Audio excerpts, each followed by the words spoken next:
Assalamualaikum warahmatullahi wabarakatuh. Bismillahirrahmanirrahim. Alhamdulillahi rabbil alamin. Wassalatu wassalamu ala sayyidina Muhammadin sayyidil mursalin wa ala alihi wa ashabi ajmain. Wala haula wala quwwata illa billahil aliyil azim.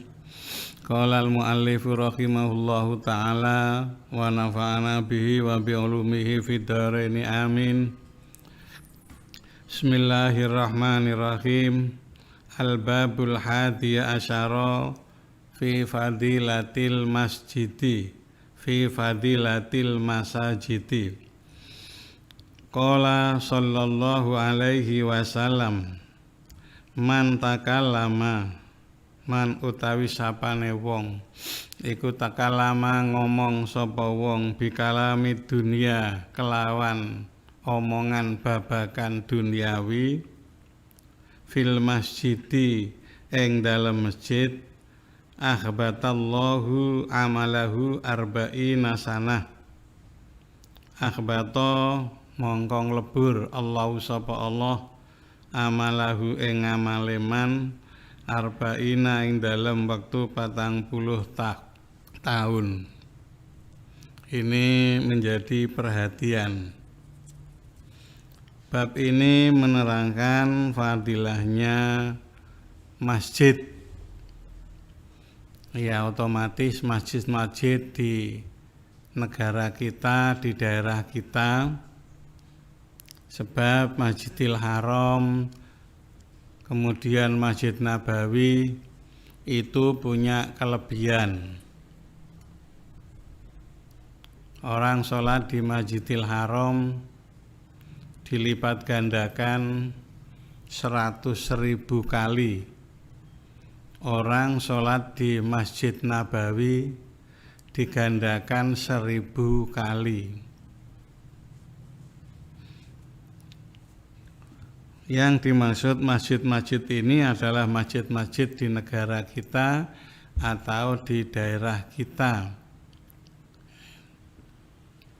Barang siapa yang berbicara tentang urusan duniawi di dalam masjid, akhbatallahu amalahu arba'ina sanah.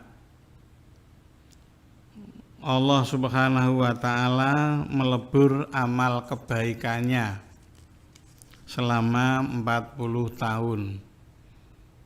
Ini maka perlu diperhatikan. Lebih-lebih masjid untuk jual beli itu tidak boleh. An Abi Hurairah khobarun idza ra'aitum man yabi'u aw yabta'u fil masjidi faqulu lahu la arbahallahu tijarataka. Dalam hadis yang diriwayatkan oleh Imam Abu Hurairah, idza ra'aitum nalikane weruh sira kabeh man ing wong yabiu kang dodol sapa man awiyabta'u tawa tuku sapa man fil masjidi ing dalem masjid fakulu mongko ngucapo sira kabeh la arbaha ora paring bati Allahu sapa Allah tijarataka ing dagangan sira. Berarti apabila ada orang jual beli di dalam masjid, ya paling tidak di area masjid gitu ya, itu disuruh berkata la arbahallahu tijarataka, semoga Allah tidak memberikan keuntungan pada dagangan kamu. Nah, ini perlu diperhatikan. Maka masjid-masjid, terutama masjid-masjid yang bersejarah, itu kadang-kadang banyak diperjualbelikan apa souvenir atau buku-buku atau apa-apa itu. Mestinya tidak boleh seperti itu. Wa qala sallallahu alaihi wasallam syarrul biqa aswaquha wa khairul biqai masajiduha. Utawi ala-alane tanah lapang utawa lahan, aswaquha iku pasare biqa. Aswaq iku pasare biqa. Wa khairul biqai masajiduha, sak bagus-baguse tanah lahan yaiku masjide. Kenapa sejelek-jeleknya lahan itu pasar? Lima yaqa'u fiha minal ghosyi wal aimanil kadzibati. Karena di pasar itu tempatnya orang yang bohong, orang menipu. Banyak jual beli di pasar itu yang menipu. Nah ini maka disebut dengan tempat yang paling jelek. Tapi kenapa masjid itu tempat yang paling baik? Karena tempat itu untuk berzikir kepada Allah Subhanahu wa ta'ala, untuk membaca Al-Quran, untuk belajar mengaji, mengkaji kitab-kitab. Itu maka tempat yang paling baik adalah masjid. Kemudian Rasulullah waqala sallallahu alaihi wasallam, idza takhala ahadukum al-masjida fala yajlisu hatta yusolli raka'ataini. Apabila kalian masuk masjid, maka jangan duduk sehingga kalian sholat dulu 2 rakaat, atau yang lazim disebut dengan sholat tahiyatul masjid. Ini karena kemuliaan dari masjid, maka tiap kali masuk masjid diperintahkan sebelum duduk sholat tahiyatul masjid. Kemudian pada waktu sholat Jumat khatib sudah naik mimbar, itu kita tidak diperbolehkan untuk menjalankan sholat apa-apa kecuali sholat tahiyatul masjid. Ini karena mulianya sholat tahiyat, mulianya masjid. Wa qala al-Azizi, wa idza jalasa nasiyan aw sahiyan wa qasura al-faslu suri'a lahu fi'luha wa tatakarrara bi taqarruri dukhuli. Disampaikan oleh Imam Al-Azizi, apabila masuk masjid lupa tidak sholat tahiyatul masjid, langsung duduk. Nasiyan aw sahyan wa qasura al-faslu, tetapi dalam waktu dekat, tidak lama, jadi duduknya baru sebentar saja, ingat, oh iya ya, saya kok tidak sholat tahiyatul masjid. Suri alahu fi'luha, maka disyariatkan untuk berdiri dan melakukan sholat tahiyatul masjid. Wa tatakarraru bitakor wirtuhuli, apabila keluar masuk disunatkan lagi, keluar lagi masuk disunatkan sholat tahiyatul masjid lagi. Nah ini. Wa qala sallallahu alaihi wasallam, man asroja sirojan fil masjidi lam tazalil malaikatu tastaghfiru lahu madama dzalika dau'u fil masjidi. Man utai sapane wong iku asroja madangi sapa wong sirojan ing lampu fil masjidi ing dalam masjid, lam tazalil malaikatu tastaghfiru lahu madama dzalika dau'u fil masjidi. Malaikat selalu mendoakan, memintakan ampun kepada orang yang menerangi masjid. Ya, menerangi masjid selama lampu yang digunakan untuk menerangi itu masih meneranginya. Nah, ini disunatkan. Al-babu tsani asyara fi fadhailil amaimi. Bab yang ke-12 tentang fadilahnya serban. Yang dimaksud serban itu adalah yang dipakai yang melingkar di kepala. Yang dipakai yang melingkar di kepala. Itu maksudnya serban. Kemudian yang di pundak itu namanya bukan serban, tapi namanya rida. Serban ini biasa dipakai oleh ulama-ulama zaman dahulu seperti Pangeran Diponegoro. Itu serbannya bagus. Mbah Hasyim Asy'ari, Mbah Wahab Hasbullah, ulama-ulama terkemuka semuanya itu memakai serban. Sebetulnya serban itu tidak harus orang pergi haji. Serban itu siapa saja, tidak harus orang yang pergi haji. Ini kadang-kadang salah pengertian. Kalau sudah pergi haji, memakai serban. Kalau belum pergi haji, tidak berani memakai serban. Ini salah. Seperti kopiah putih. Kopiah putih itu ya siapa saja memakai. Tidak harus Pak Haji. Tidak harus Pak Haji. Tetapi kadang-kadang rasa malu. Wong durung lunga kaji kok nganggo kopiah putih. Kadang-kadang malu. Asalkan proporsional, muqtadul hal, ndak apa-apa. Untuk sholat 5 waktu, untuk pergi haji, untuk istighosah, untuk tadarusan. Itu pakai kopiah putih itu ya bagus-bagus saja. Kecuali kalau orang tidak muqtadul hal, datang ke karaoke pakai kopiah putih. Nah, itu yang dolim namanya.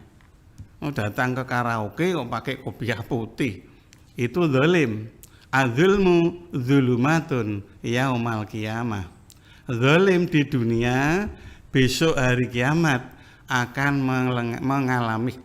mengalami beberapa kegelapan.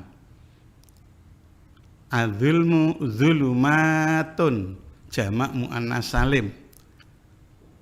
Beberapa kegelapan. Loh, lah maksudnya beberapa kegelapan bagaimana? Kita analogkan seperti benda. Benda taruh dalam kotak, dikunci kotaknya. Kotak taruh dalam koper, kopernya dikunci. Koper taruh dalam almari, almarinya dikunci. Almari taruh di kamar, kamarnya dikunci. Waktunya jam 3 malam. Hujan lebat, listrik mati. Lah, gelapnya barang yang di dalam kotak itu namanya dzulumatun. Jadi tidak hanya gelap begitu saja, tapi beberapa kegelapan. Adzulmu dzulumatun. Nah ini, jadi menempatkan sesuatu tidak pada tempatnya itu namanya zalim. Kembali pada bab pelajaran serban. Wa qala sallallahu alaihi wasallam, innallaha ta'ala wa malaikatahu yusholluna 'alan nabi yusholluna 'ala ashabil amaimi yaumal jum'ati. Innallaha ta'ala wa malaikatahu yusholluna 'ala ashabil amaimi yaumal jum'ati. Sesungguhnya Allah Subhanahu wa ta'ala, innallaha wa malaikatahu yusholluna, Kalimat yusholluna itu ditafsirkan maknanya adalah memberi rahmat. Allah memberi rahmat kepada orang yang memakai surban pada hari Jumat. Gitu. Jadi Allah memberi rahmat, memberi kasih sayang kepada orang yang memakai serban pada hari Jumat. Wa malaikatahu, kalau malaikat itu memintakan ampun, membacakan istighfar. Wa malaikata yusholluna, malaikat membaca istighfar atau memintakan ampun kepada orang-orang yang memakai serban pada hari Jumat. Nah, ini sangat penting sekali. Kadang-kadang memang mungkin terlalu ribet. Kalau serbanan udeng-udeng itu mungkin terlalu ribet. Maka sekarang jarang sekali orang yang memakai serban. Ya, paling-paling di desa-desa itu Pak Kiai yang sudah pergi haji itu 1-2 orang yang memakai sorban. Fadilahnya sangat bagus sekali. Innallaha wa malaikatahu yusholluna. Allah memberikan rahmat, malaikat membacakan istighfar bagi orang-orang yang memakai serban pada hari Jumat. Wa qala sallallahu alaihi wasallam, farquma bainana wa bainal musyrikina al-amaimu ala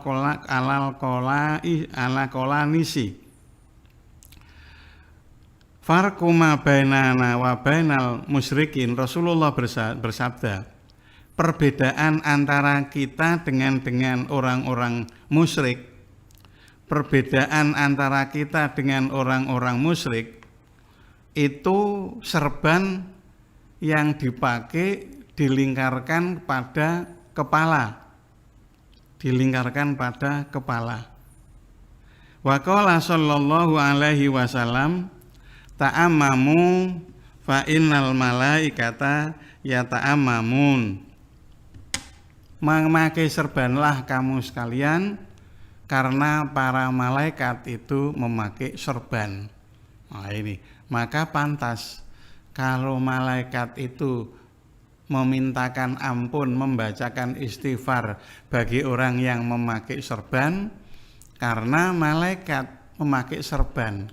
Orang yang memakai serban berarti orang itu senang memakai pakaian yang dipakai oleh para malaikat. Senang memakai pakaian yang dipakai oleh malaikat. Wa qala sallallahu alaihi wasallam, rakaatani bi amamatin khairun min sab'ina rakaatan bila amamatin.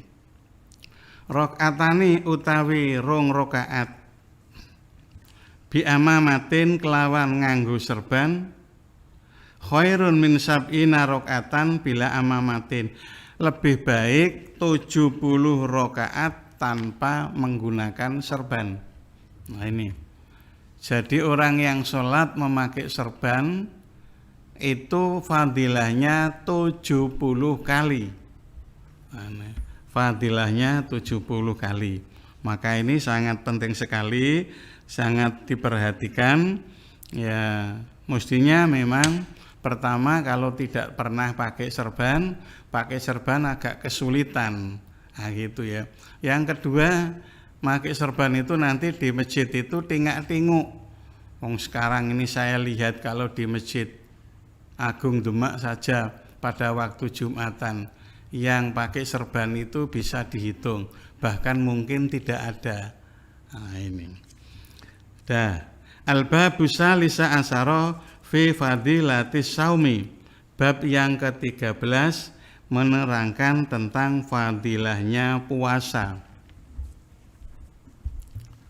Berbicara tentang puasa, mestinya tidak hanya puasa Ramadan, tidak hanya puasa wajib, termasuk puasa sunat.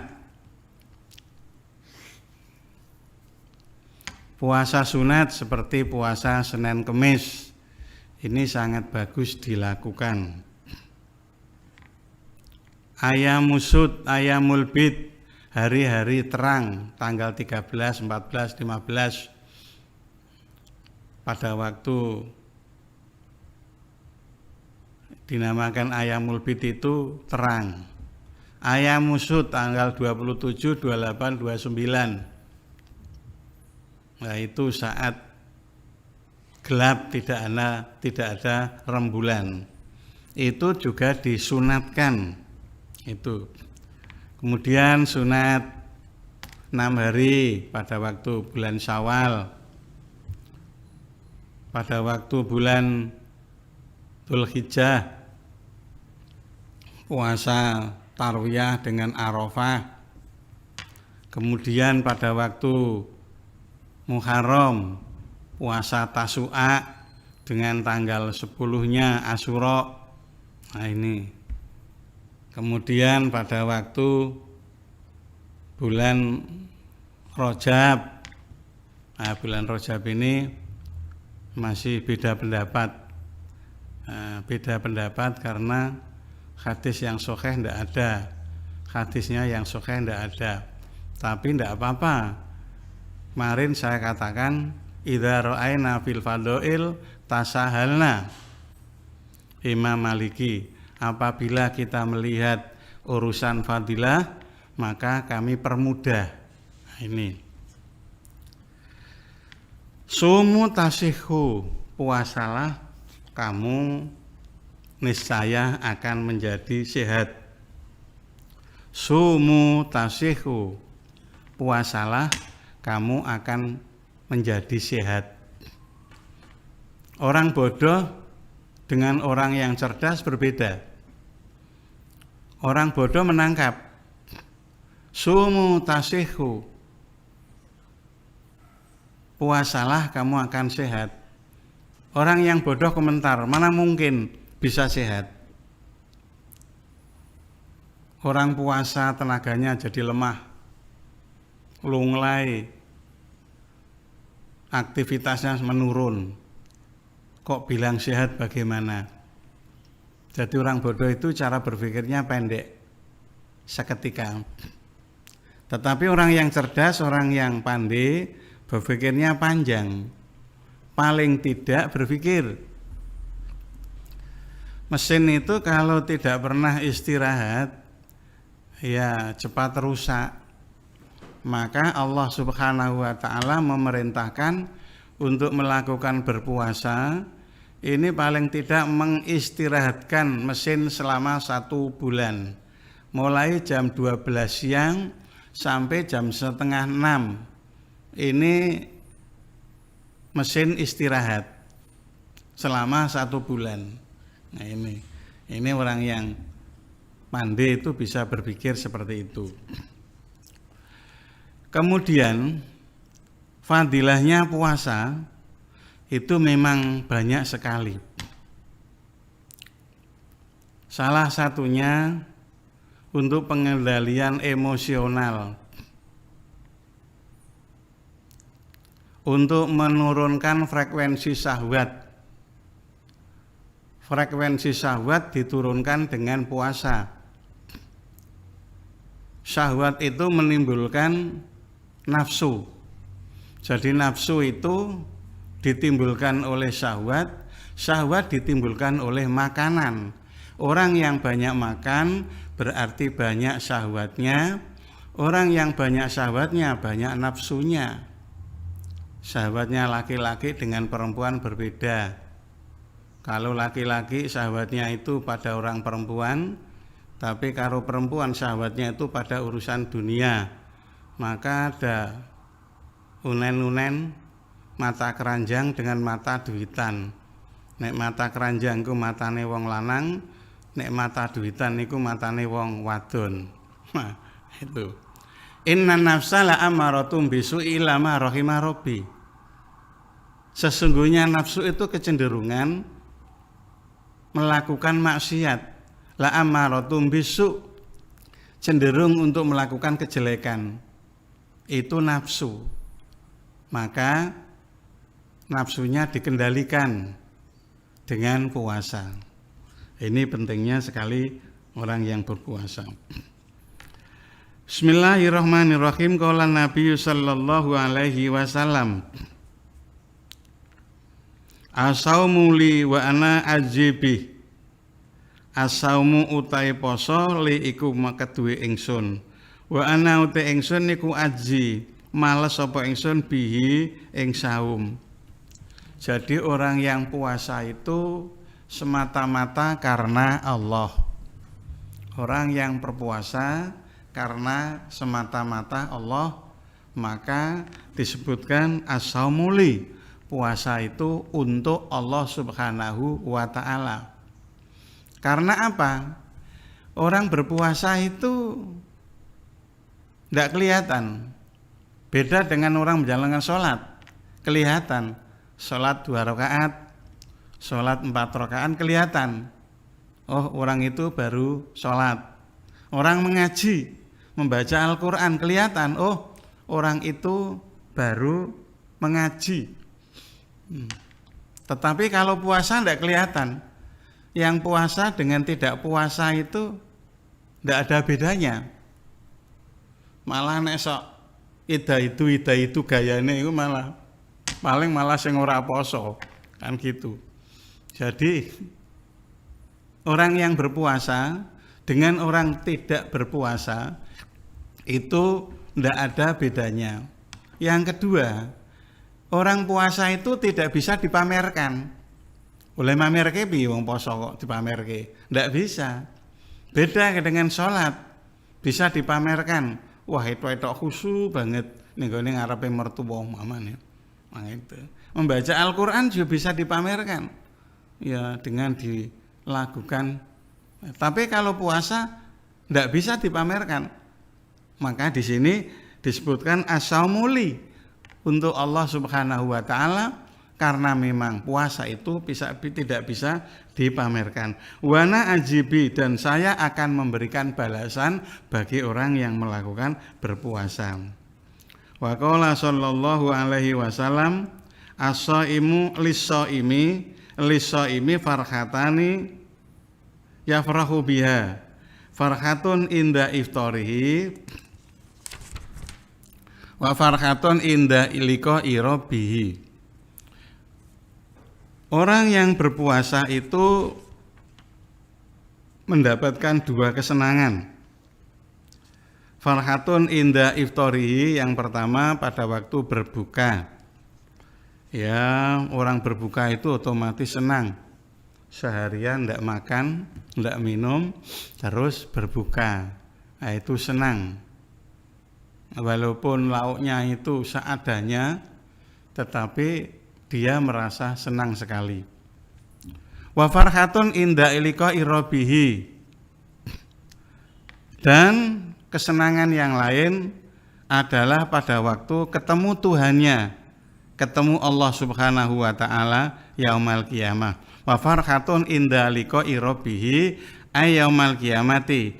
Qala wa bubni munabbah laisa lil mu'minina rahatun duna liko irobihi abi husulil jazai wasawabi au binadri ila wajirobihi. Tidak ada bagi orang mukmin kesenangan selain bertemu kepada Tuhannya. Jadi kenikmatan dunia akhirat yang paling mentok adalah liqa'u rabbihi, ketemu pada Allah Subhanahu wa taala. Ini memang menurut keyakinan Ahlussunnah wal Jamaah, kita bisa ketemu Allah Subhanahu wa taala liqa'a rabbihi. Jadi laisa lil mu'minina rahatun duna liqa'i rabbihi. Tidak ada kesenangan bagi orang mukmin kecuali ketemu dengan Tuhannya besok di akhirat. Jadi itu yang kenikmatan yang paling mentok, itu liqa'u rabbihi, ketemu kepada Tuhannya.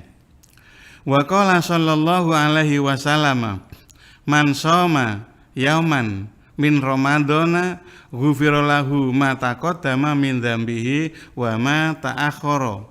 Fa idza tamma ramadhanu la yuktabu alaihi dzambun ilal khaulil akhir fa imata qabla ramadhan akhara jaa yaumal qiyamati laisa alaihi dzambun. Man shoma yauman min ramadhana ghufira lahu ma taqaddama min dzambihi wa ma ta'akhkhara.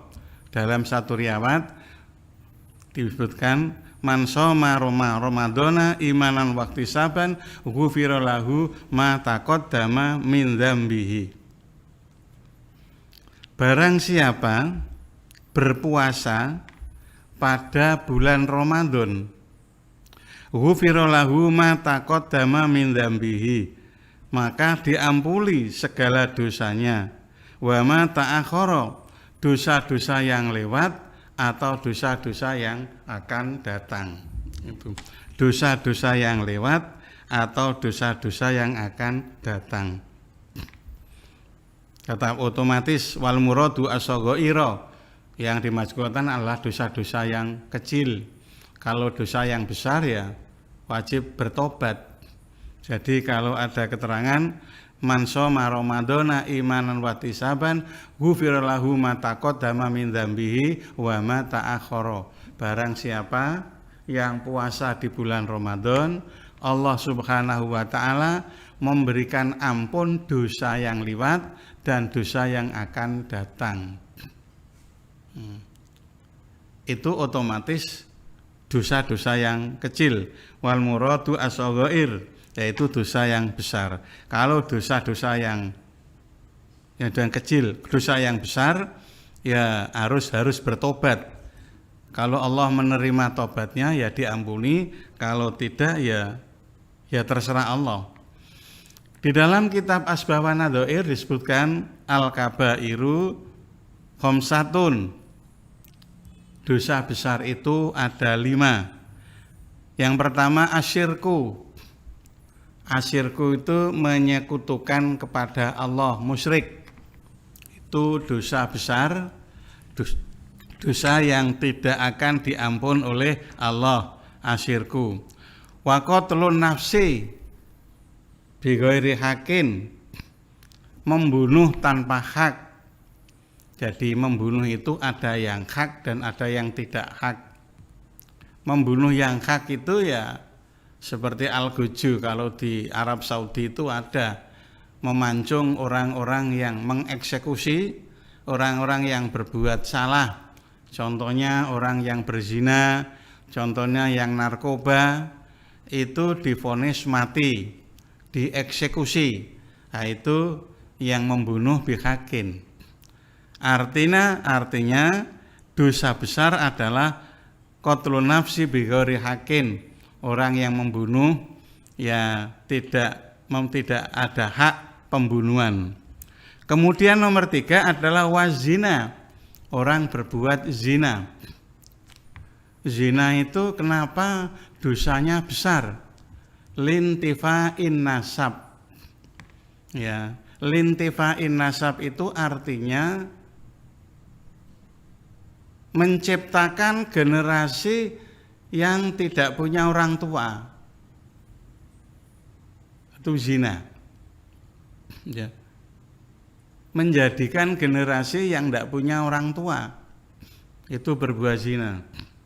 Anak yang tidak punya orang tua, kalau istilah di kampung anak lamjadah kan gitu. Itu menyiksa anak seumur hidup. Pada waktu kecil bermain dengan teman-temannya, temannya ngomong, "Walah orang duwe bapak," menangis lari ke rumah, lapor sama ibunya, sampai besar, sampai dewasa, sampai berumah tangga, itu ada beban. Nah, itu namanya lintifa'in nasab, maka dosa besar. Wasurbul khamri, dan minum alkohol. Ya, minum alkohol. Kemudian yang terakhir adalah wariba dan riba rentenir. Sekarang ini berkeliaran rentenir. Kalau di desa-desa itu ada bank titil, itu bunganya sebulan sampai 20%. Itu masuk rentenir. Di pasar-pasar juga ada. Di pasar-pasar manapun ada rentenir.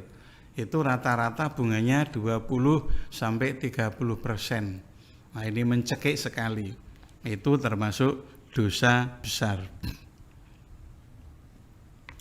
Wa qala sallallahu alaihi wasallam asyamu junnatun minan nari kajunnati ahadikum minal qital. Puasa itu sebagai tameng. Puasa itu sebagai tameng. Jadi seperti tameng pada waktu berperang. Ini berperang zaman dulu, sekarang ya enggak. Itu pakai tameng. Itu. Puasa juga begitu, orang berpuasa. Itu merupakan tameng. Kemudian di dalam hadis yang lain, al jannatu mustaqotun ala arba'atin. Surga itu gandrung, rindu pada 4 golongan. Talil Quran, golongan yang orang yang ahli baca Al-Quran. Wa hafidhul lisan, orang yang bisa menjaga lisannya. Wa mut'imul ji'an, orang yang memberi makan pada orang yang lapar. Wa shaimu Ramadhana, dan orang yang berpuasa di bulan Ramadan. Nah, inilah dari beberapa faidah atau fadilah dari kita menjalankan ibadah puasa. Al-babur rabi'a asyara, bab yang ke-14. Al-babur rabi'a asyara, bab yang ke-14. Fi fadilatil faridoti, di dalam fadilahnya ibadah fardu. Qala Nabi sallallahu alaihi wasallam, buniyal islamu ala khamsin, syahadati alla ilaha illallah wa anna muhammadar rasulullah wa iqamis shalat wa itaiz zakat wa hajjil baiti wa saumi ramadhana. Bunia didekake apa al islamu, agama Islam, ala khamsin ing atase 5 perkara. Syahadati alla ilaha illallah, membaca kalimat syahadah, asyhadu alla ilaha illallah wa asyhadu anna muhammadar rasulullah. Kemudian yang nomor 2, wa iqamis sholati, dan melakukan ibadah sholat. Ini. Wa itaiz zakat, dan mengeluarkan zakat. Wa hajjil baiti, pergi haji pada Baitullah. Wa saumi Ramadhana, dan puasa di bulan Ramadan. Atau lebih mudahnya, rukun Islam itu ada 5. Rukun Islam ada 5. Ini sudah muttafaq alaih, disepakati oleh ulama-ulama, muttafaq alaih. Tapi ada sebagian yang punya pendapat rukun Islam itu ada 6. Ini ada sebagian pendapat, yaitu ditambah al-jihadu, jihad. Jadi rukun Islam itu tidak 5, tapi 6. Syahadat, sholat, zakat, poso, haji, dan tambah 1 lagi jihad. Tetapi sudah muttafaq alaih, kesepakatan ulama-ulama semuanya bahwa rukun Islam itu ada 5. Yang pertama, membaca kalimat syahadat. Kemudian melakukan sholat 5 waktu. Ini melakukan sholat 5 waktu.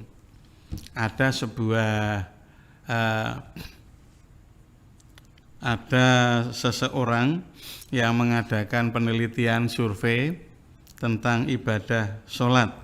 Dia menyelesaikan tugas S3-nya. Itu dia meneliti tentang iqomisolah, melakukan sholat. Dia ngendika kepada saya, hasil risetipun kula, hasil riset saya menyebutkan bahwa orang yang menjalankan sholat itu di daerah saya itu cuman yang 5 waktu hanya 20%. Selebihnya itu ya loncat kidang atau pantes-pantes ya ini. Wa ita'i zakat, dan mengeluarkan zakat. Ironis. Menurut data dari Basnas tahun 2019, potensi zakat umat Islam di Indonesia itu ada 279 triliun. Jadi potensi zakat umat Islam di Indonesia pada tahun 2019 itu ada 279 triliun. Luar biasa. Tetapi Basnas baru bisa mengumpulkan uang sekitar 5,4 triliun. Berarti baru 2%. Jadi kira-kira baru 2%. Jadi potensi zakat yang sebesar itu baru bisa dikumpulkan oleh Basnas kira-kira 2%. Nah ini ironis ya, ironis. Wahajil baiti, pergi haji bagi orang yang mampu. Sekarang ini orang pergi haji harus menunggu sampai 25 tahun. Wasaumi Ramadan, dan puasa bulan Ramadan. Kalimat rukun itu harus dilakukan semuanya. Contohnya orang yang mau menjalankan sholat. Orang yang mau menjalankan sholat.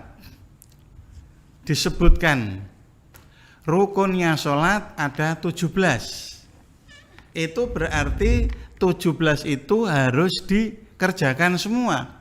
Tidak boleh ditinggal satu pun. Contohnya ada orang sholat tidak niat atau tidak membaca Fatihah. Wis aku ora usah maca Fatihah, sing tak lakoni 16 wae. Cek siji Fatihah ora usah tak waca. Ya ndak sah sholatnya. Begitu juga rukun Islam yang ada 5. Ini ya semuanya harus dilakukan. Syahadat, sholat, zakat, puasa, haji bagi orang yang sudah mampu. Bagi orang yang sudah mampu. Kan kecuali kalau tidak mampu. Nah, ini, kalau ada batasan. Lah sekarang ini menunggu sampai 25 tahun itu masuk kategori istitoah atau tidak?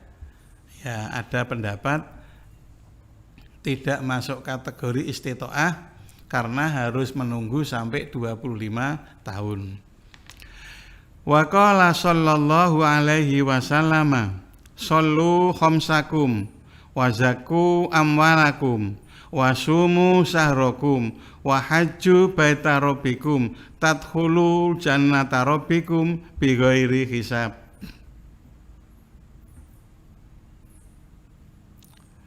Sallu salato sira kabeh khamsakum ing 5 sira kabeh. Wazaku lan zakatono sira kabeh amalakum ing bondone sira kabeh. Wasumu sahrakum lan poso ing dalem sasine sira kabeh. Wa hajju baita rabbikum, haji sira kabeh ing Baitullah. Tadkhulul jannata rabbikum bighairi hisab, maka kamu akan masuk surga tanpa hisab.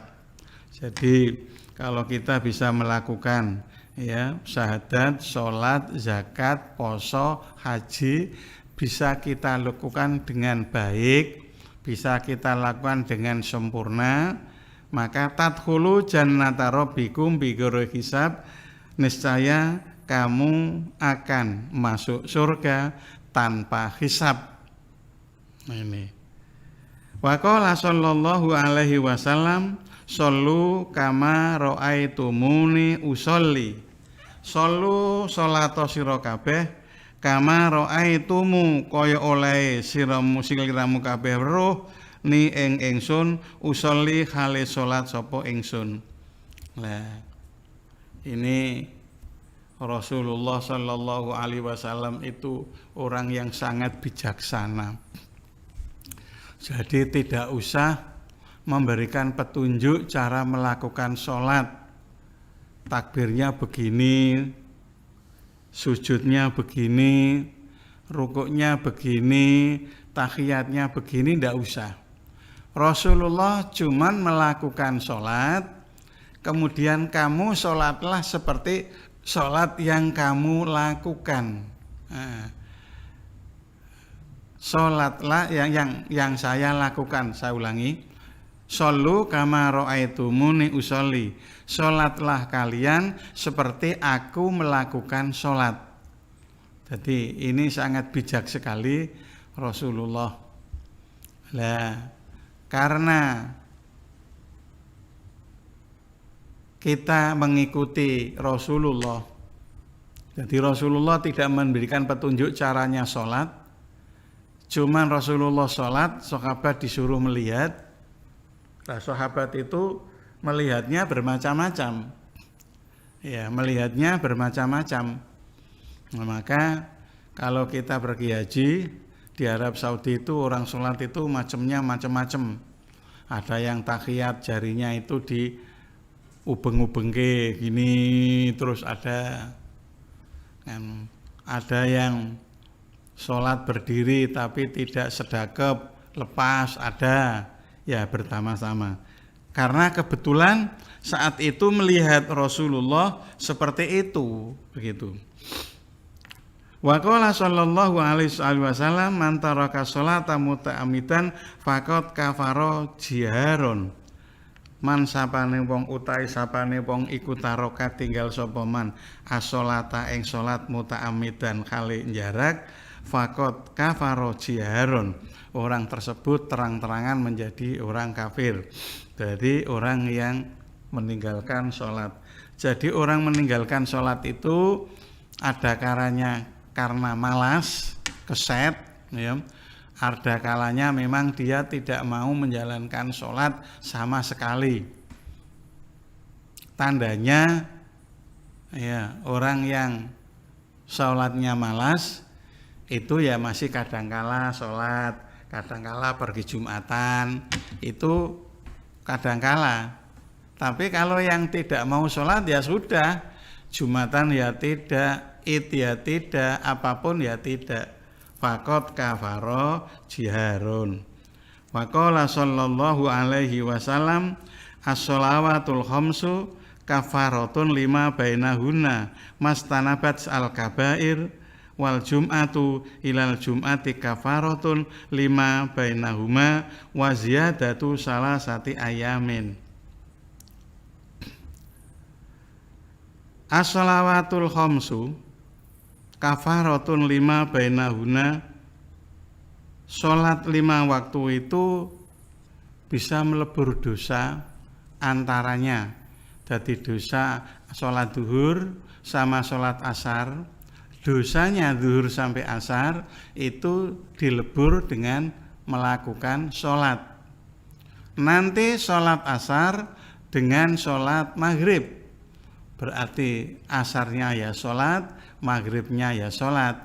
Antara asar sampai maghrib itu diampuni dosanya selama tidak melakukan dosa-dosa yang besar. Nah, ya, tidak melakukan dosa-dosa yang besar. Bismillahirrahmanirrahim.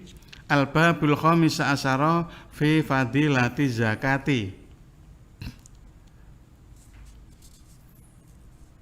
Pelajaran bab yang ke-15 menerangkan keutamaannya zakat. Qala Nabi sallallahu alaihi wasallam az-zakatu kontorotul Islam. Az-zakatu utawi zakat Kontorotul Islam iku dadi jembatane agama Islam. Wa qala sallallahu alaihi wasallam az-zakatu tuhrul iman. Wa qala sallallahu alaihi wasallam la yaqbalullahu al-imana illa bizakati. Wala imana liman la zakatalah. Az-zakatu utai zakat tuhrul iman iku nyucikake iman. Iya. Wa qala sallallahu alaihi wasallam la yaqbalullahu al-imana illa bizakat.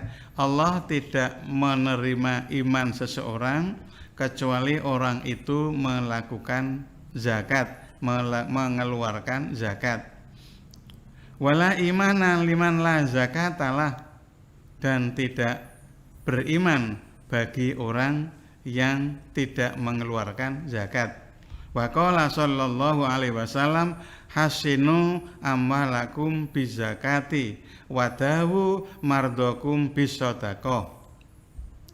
Bentengilah harta kalian dengan mengeluarkan zakat, wadawu, dan obatilah mardokum, sakit kalian, bisadaqati, dengan sedekah. Sebetulnya ini semuanya orang sudah paham. Sudah mengerti. Gitu ya. La imana liman la zakatalah. Tidak beriman bagi orang yang tidak mengeluarkan zakat. Permasalahan sekarang. Tuntutan kehidupan semakin kompleks.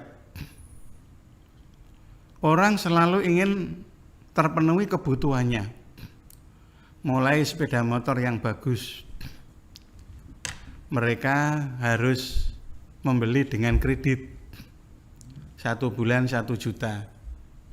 Mestinya mereka sudah wajib mengeluarkan zakat, tetapi karena dia itu tiap bulan harus membayar kredit 1 juta, maka dia akhirnya tidak mengeluarkan zakat dengan dalih tidak punya uang.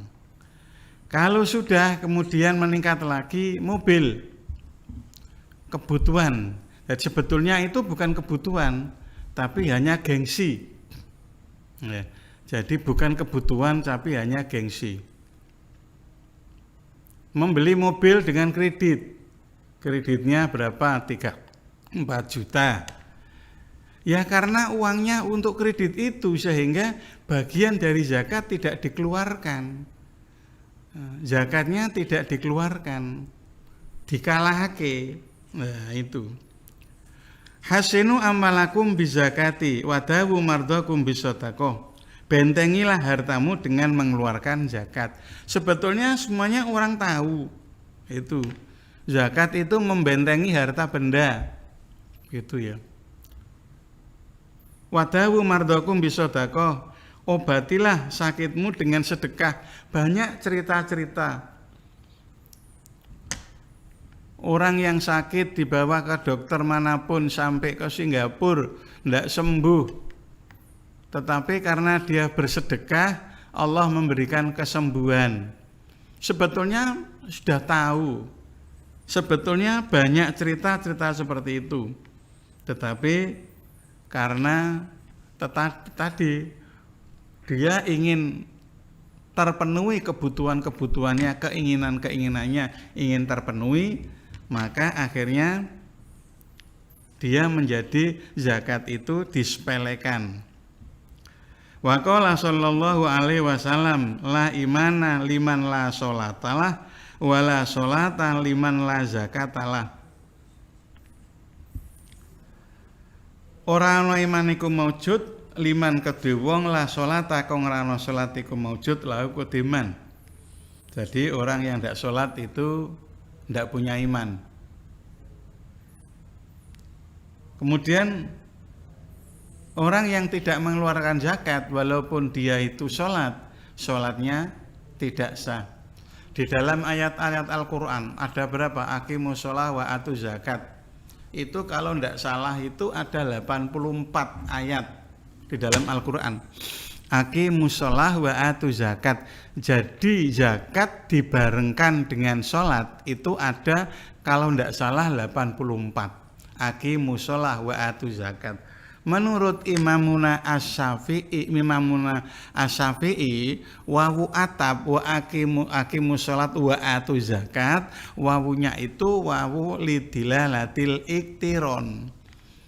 Jadi kedudukannya sama. Antara zakat dengan sholat. Maka kalau orang sholat tanpa zakat, ya tidak ada artinya. Orang zakat tapi tidak sholat, ya tidak ada artinya. Jadi kedua-duanya ini harus dilakukan. Itu namanya dilalatul iktiron. Gitu. Jadi la imana liman la sholatalah, wala sholata liman la zakatalah. Tidak iman bagi orang yang tidak melakukan sholat, dan tidak ada artinya sholat orang yang tidak mengeluarkan zakat.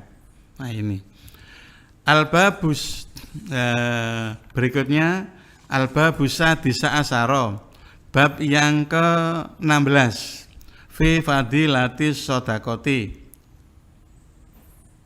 di dalam fadilahnya orang bersedekah. Qala Nabi sallallahu alaihi wasallam, as-shadaqatu tatfa'u maitatasu. Sedekah itu bisa menolak orang menjadi mati yang jelek. Nah ini, mati yang jelek itu ya mati yang tidak husnul khotimah. Ini, mati yang jelek itu ya mati yang tidak husnul khotimah. Nah, maka sangat perlu diperhatikan sekali. Ya, sebab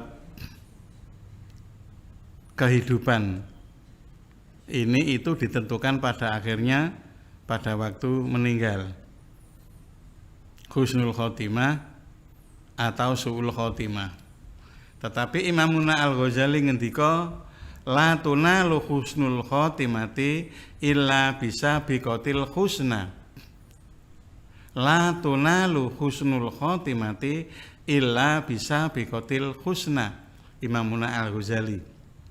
La tunalu husnul khotimati, tidak akan diperoleh husnul khotimah itu illa bisa biqatil husna, kecuali dengan perbuatan yang baik sebelumnya. Jadi perbuatan baik itu tidak hanya sekali dua kali, harus bersifat terus menerus. Illa bisa biqatil husna ini, kebaikan itu dilakukan terus menerus. Nah, termasuk ini apa? As-shadaqatu. As-shadaqah itu bisa menolak mati yang jelek. Mati yang jelek itu su'ul khotimah. Na'udzubillah min dzalik. Allahumma amin. Semoga apa yang kita baca ada manfaatnya. Allah memberikan keberkahan kepada kita semuanya. Akhirul kalam wal afu minkum wallahul muwaffiq ila aqwamit thoriq. Wassalamualaikum warahmatullahi wabarakatuh.